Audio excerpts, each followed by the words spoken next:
Welcome to Public Affairs Roundtable, a discussion of current events in the nation and around the world and how they affect the people of Indiana. Here's your moderator, Larry Lough. A revolution in classroom teaching.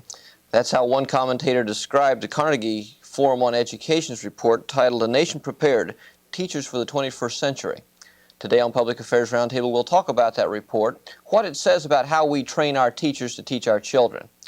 Our panelists today are Tom Neat, who is Superintendent of Schools of Anderson Community Schools, Dr. Ted Kowalski, who is Dean of the Teachers College here at Ball State University, and John Rouse from the Department of Political Science at Ball State.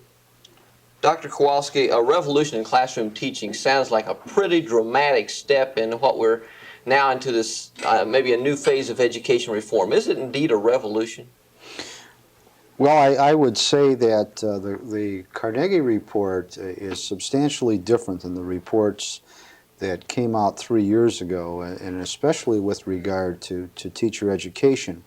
And in one way, I think it's a very positive change, and so perhaps it's a revolution in terms of the kinds of reports we're getting. The reports 3 years ago, many of them suggested that as long as someone had a mastery of subject matter, and particularly in science and mathematics, that those people ought to be allowed to teach in our schools. The Carnegie report takes a very different position and says not only must they have mastery of subject matter, but they must have much more than that, and that is perhaps even more experience and education in pedagogy and other areas where we know that teachers tend to have problems. So in that regard, I think it is different, and it calls for essentially a graduate level preparation prior to entering for your first license, which is a very controversial issue among many educators. And that would have some really significant implications for Ball State University's Teachers College, I would say. Oh, no doubt if that were to occur. I happen to be a skeptic on that issue, and one of the reasons that I don't believe we will go to that is purely an economic reason. There are also some overriding political reasons. The National Education Association, for example, is vehemently opposed to going to graduate level training for entry into the profession.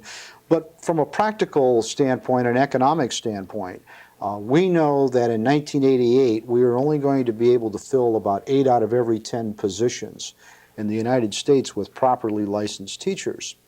And I don't know to what degree we would exacerbate that problem by requiring even more preparation for people to enter the profession. And so I happen to be very skeptical about that. I think the good school systems, the elitist school systems in suburbia, have never had a problem finding good teachers.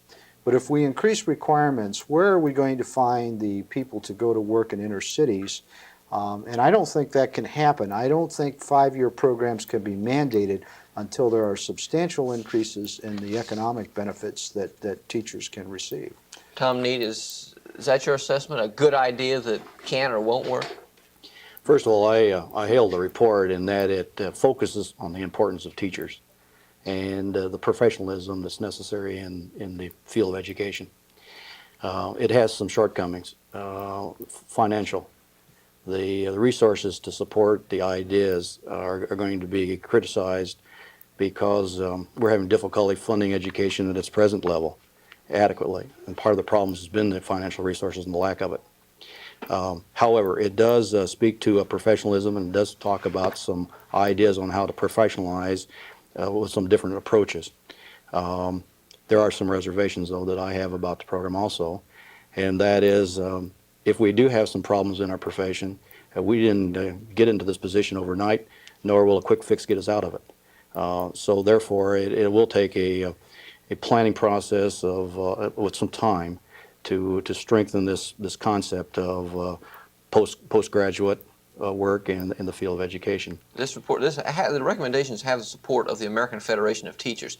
Is this a teacher's ideal report? Is this too top-heavy as far as the proposals that if you were a teacher you'd like to see implemented? Well, in the plan of lead teachers, it does speak to the concept of team team solving, problem solving, working together in terms of working on student achievement within a school.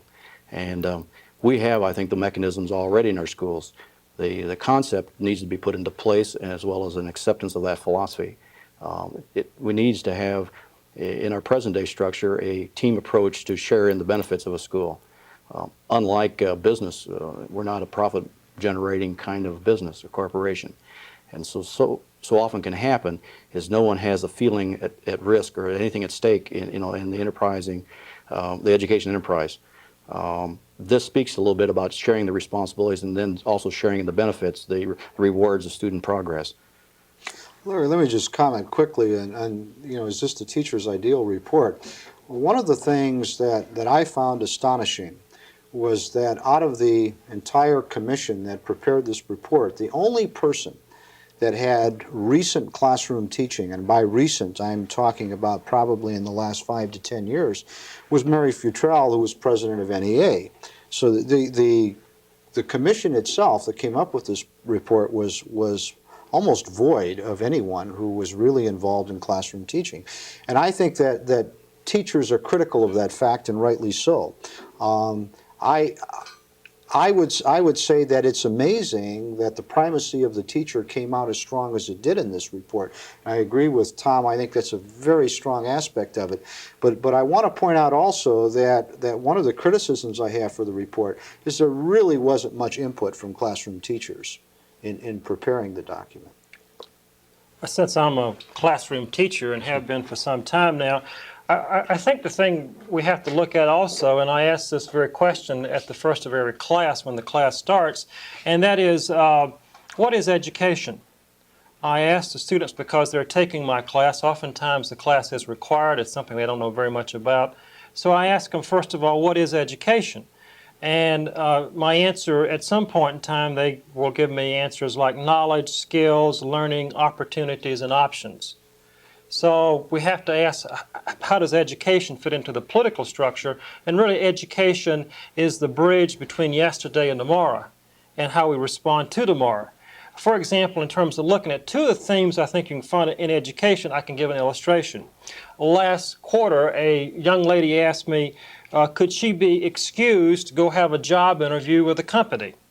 I said, no, that would not be an excused absence. You can go, and I hope you get the job, but that is not an excused absence.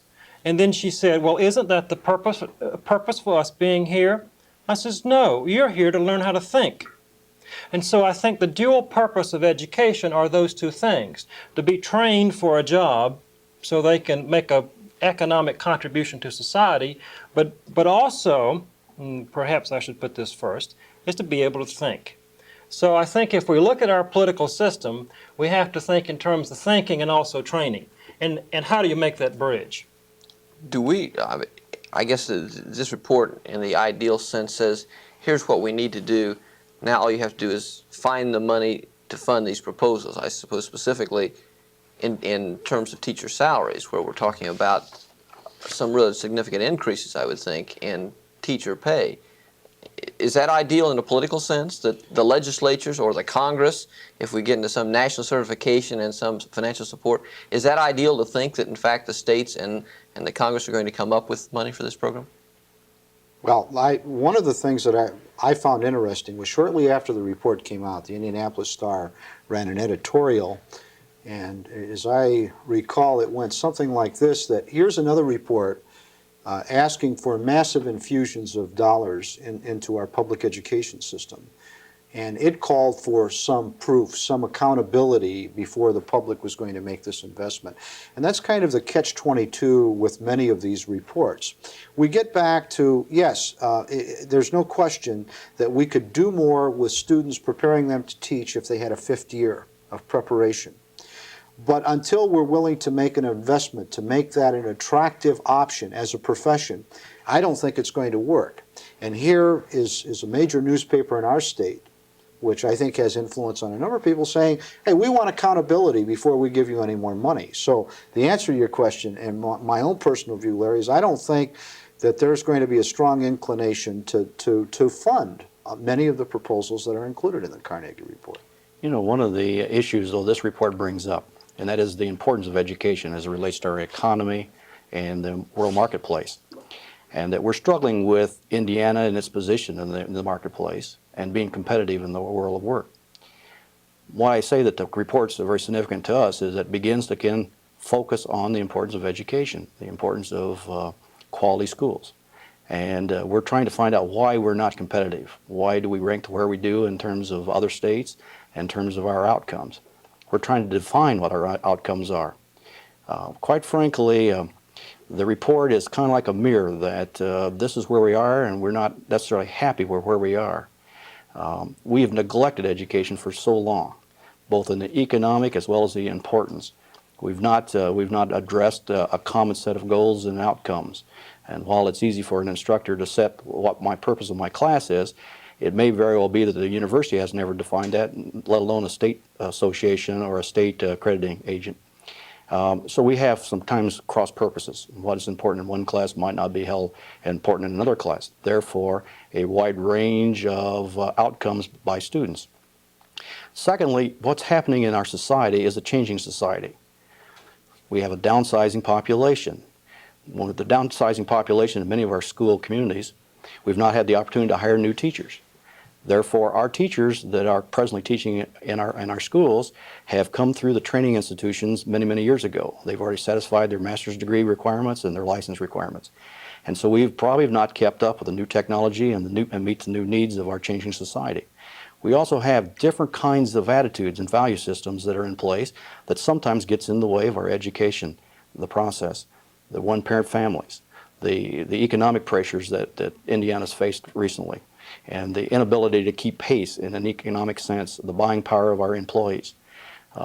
You see, this report speaks of other kinds of supplementary support staff, aides, and other services that will help the classroom.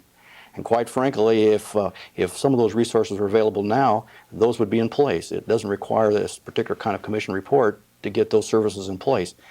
We tend to have to cut those services because of lack of resources. Well, do we have a particular problem in Indiana as well? I mean, Indiana is in the bottom third or bottom quarter of the nation in per capita spending on public education.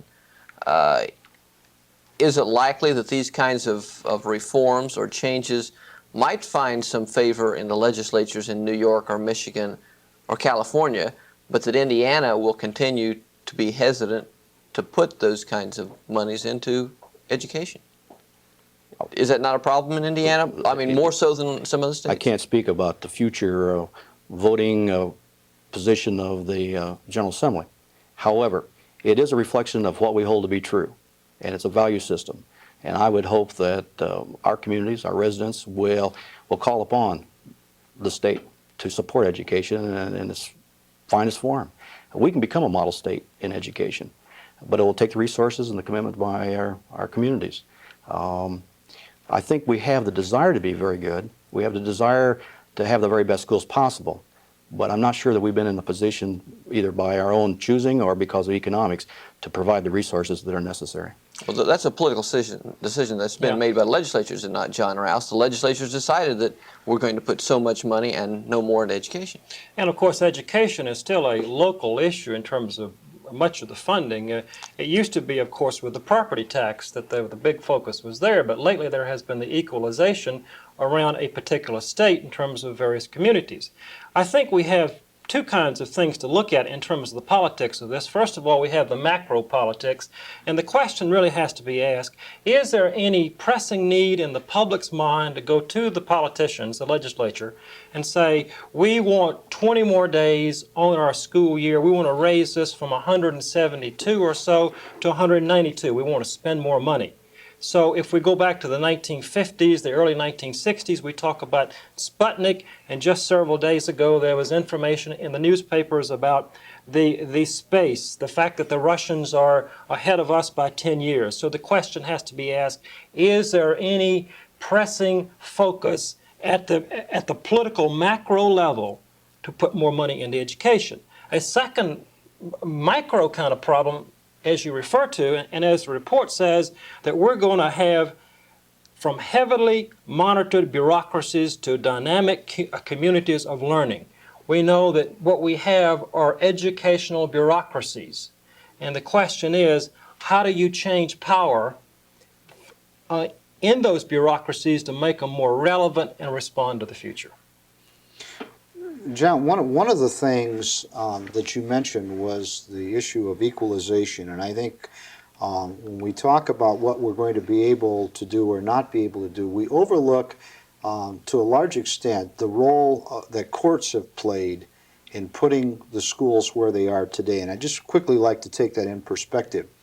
In the late 1960s and 70s, when equalization became an issue, and simply put, that meant that the federal courts had decided that education of a child in the public schools should be a responsibility of the state as a whole, rather than the wealth of a local district.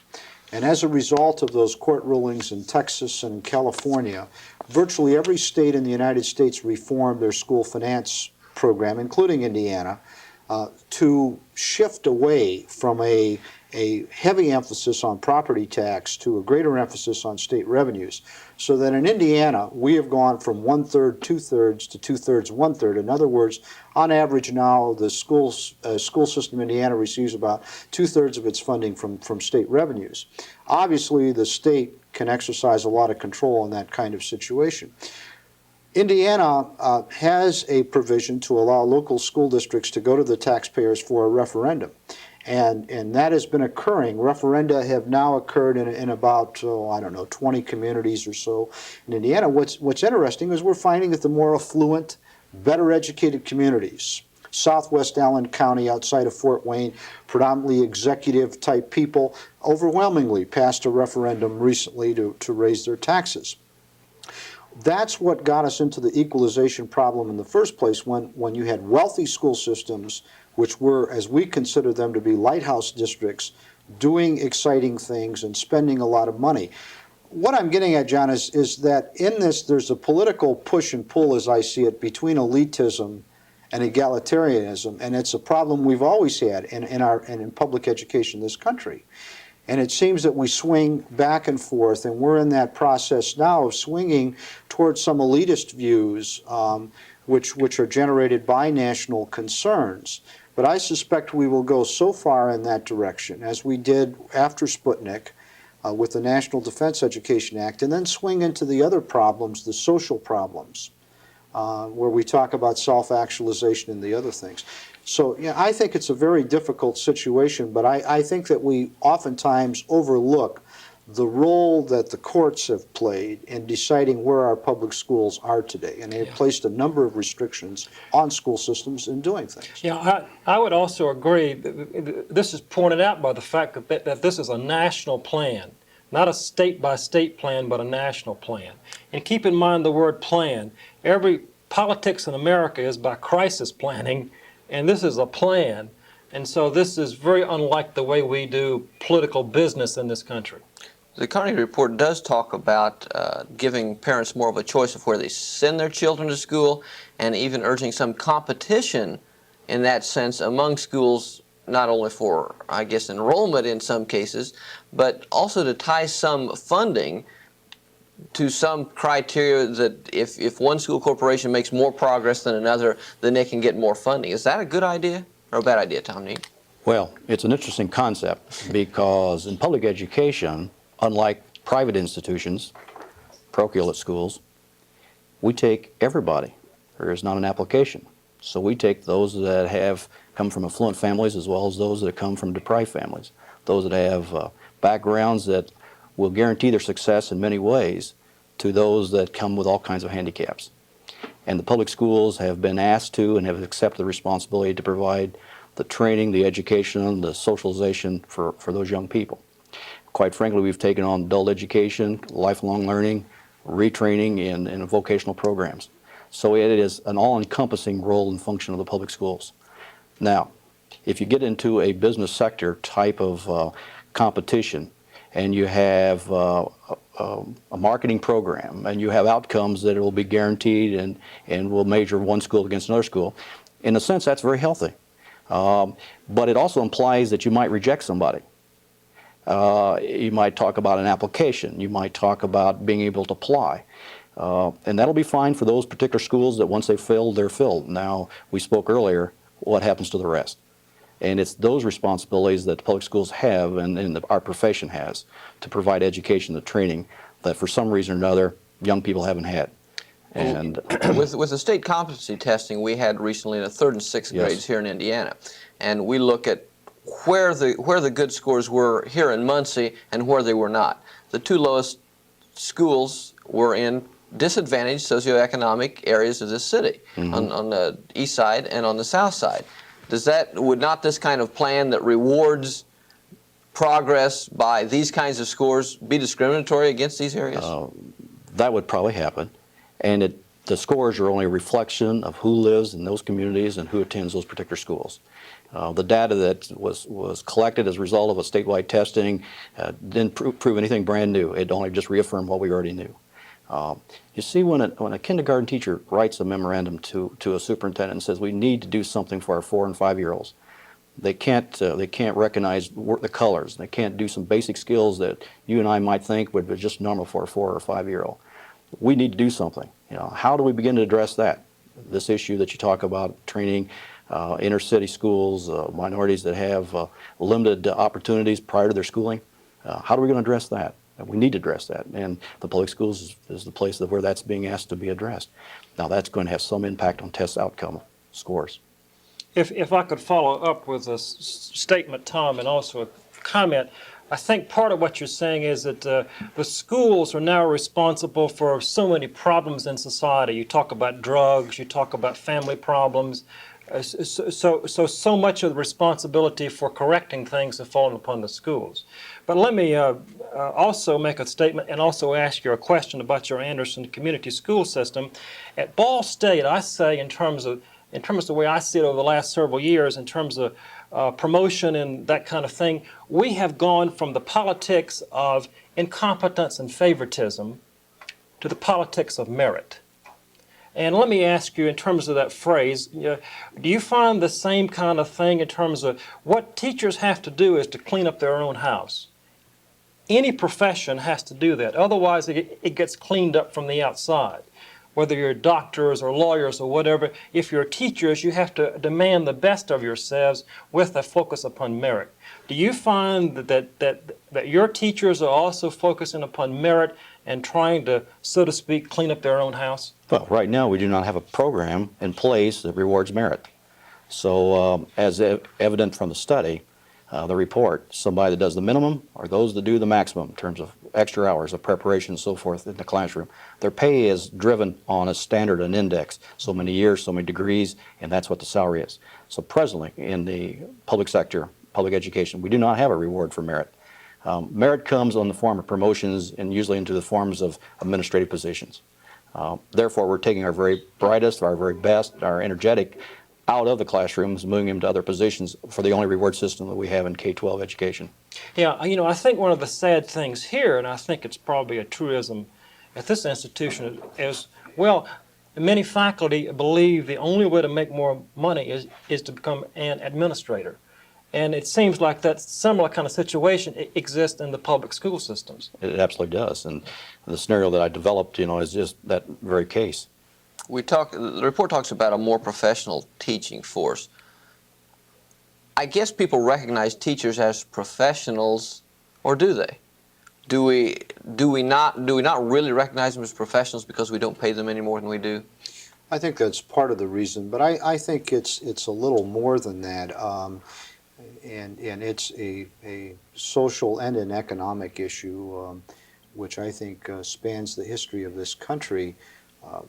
One of the problems that we have had in teacher education has been the increases in the number of people going on to college, the opening of certain professions to minorities and women. And I think that's made a very big difference, because teaching was considered to be the place where bright women would go either into teaching or nursing, and we know that's no longer true, and some other things. But I think as well that the local control of public schools politically has some effect on all of this. It is one arena where parents can strike out at things they're unhappy about, and in that respect, many teachers are often vulnerable to criticism because the control is locally, the school boards are elected, and we say on a nonpartisan basis, but it's certainly not on a non-political basis. And I think all of these things sort of contribute to that. And so one of the things I like very much about the report is its notation that we need to increase professionalization. And I think there are a number of ways that can be done. One of the points that need to be made, though, we have in our profession professionals working very hard and very dedicated. And so it should not be extracted from this report that we are a profession without professionals, or that we don't have dedicated teachers or people that aren't trying, because to the contrary, we do. I think the report speaks about how to get better, and I think that's healthy. I think one of the interesting things about the report, you ask, well, how is all this going to be funded? And the report says that you have to have a growing economy to fund this. And so this is dependent then upon a dynamic growing economy whereby taxes may be paid and whereby teachers may have their salaries increased and that kind of thing. Well, politicians may have said we can't afford it. I think the business community says we can't afford not to have good schools. Yeah. And because of the new driving force of the world marketplace and the economy issue, we're going to find probably greater pressures to bring about good schools and funding that will be adequate for teacher preparation at the university level as well as in the public school sector. We've always worried about being, and pride ourselves in being a low-tax state. So guess what we've got? We've got a low-funded state school system, and we're not happy with that now. So you see, we have to do some other kinds of changes and do some new rank ordering in our priorities. Yeah, Good place to stop it. We're out of time. Okay. Thanks to our panelists today, Ted Kowalski, Tom Neat from Anderson, and John Rouse. And thank you for joining us.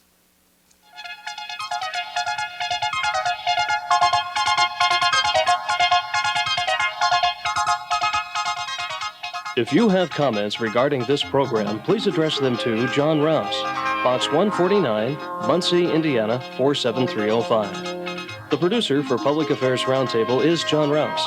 Associate producers are Cecil Bohannon and Bill Mosier.